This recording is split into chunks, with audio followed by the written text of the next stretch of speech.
সাংবাদিক ও কথাসাহিত্যিক এহসান মাহমুদের দ্বিভাষিক কাব্যগ্রন্থ আদিবাসী প্রেমিকার মুখ, the portrait of an আদিবাসীস beloved প্রকাশ করেছে প্রকাশনা সংস্থা ঐতিহ্য।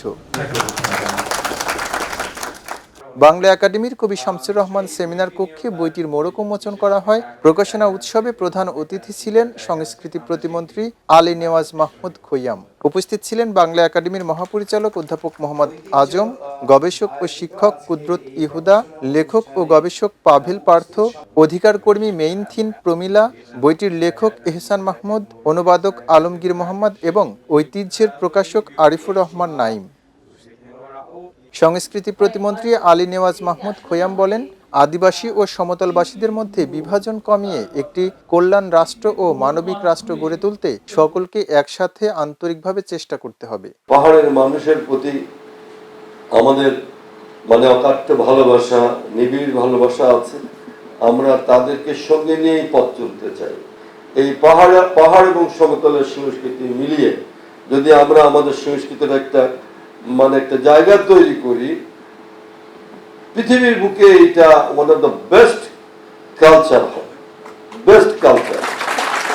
বাংলা একাডেমির মহাপরিচালক অধ্যাপক মোহাম্মদ আজম বলেন, রাজনৈতিক সত্তার বিভিন্ন দিক তুলে ধরার পাশাপাশি আদিবাসী ও সমতলবাসীর মধ্যে এই কাব্যগ্রন্থ একটি সংলাপের প্রয়াস হতে পারে। এই বই আসলে একটা অসাধারণ সংলাপ।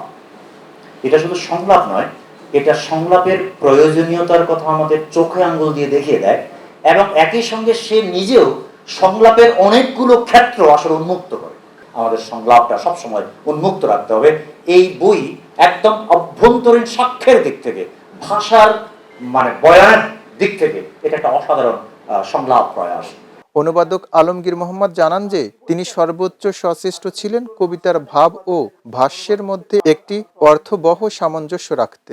অনুবাদক তো আসলে প্রতারক বলা হয়। এই বইয়ে আমি অন্তত প্রতারণা করার কোনো সুযোগ নেই না। লেখক এহসান মাহমুদ তার এই কাব্যগ্রন্থের অন্তর্ভুক্ত কবিতাগুলো লেখার পেছনের কাহিনী বর্ণনা করেন।